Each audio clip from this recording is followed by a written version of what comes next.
За өнөөдөр бол D94 3 сарын 4 өнөөдөр хөөжих лав залгах гэж байна. За би бол минут гаргацсан. Харин чинь guys. За мен хэллээ guys. Баян да. За баян да. За тайдас боломжтой. Бай. За бай guys. Сайхан шинэлээ хөөж найзан да. Би одоо гэрийн зүг харцгаая guys. Өнөөдөр бол D94 байлаа. За одоо дук найзтай уулзсан байна. Би одоо зөөнөндөө. Йоо, юу вэ? Тайванда. Өнөөдөр бол D94 байна да. Оо D94. За хай влог.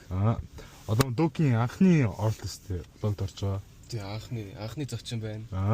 What's up guys? За өсөх үү?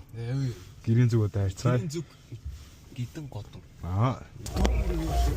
Харалч тэгэл. Яана. Байггүй. Зэр нь бол машин бариханд хэр өгдөг вэ? Одоо чи дөнгөс сайхан шинээр үнэмлэгээ аваад энэ жилээс машин барьж гисэн тэ. Ер нь айгүй сурчул аюуц. Тэгээд ингээд Монголын гарууд жоохон танхайл жоохон сонирхол ирдэг. Окей. Ер нь одоо жолооны курст яваад одоо ингээд жолооны шалгалтанд тэнцээд одоо машин унж болох эрхээ аваад тех үед ер нь ямар мэдрэмж төрдөг юм бэ? Эрхчлөлттэй юм шиг. Шууд шууд за одоо ингээл машин орж аваад тэгэл юм өмнөөс айхгүй те. Зөв. Хинт зогсоос уус ингээл юмнууд хаалж авч юм шиг. Тэгэл ичдэг шүү дээ. Окей. За bye guys. Bye.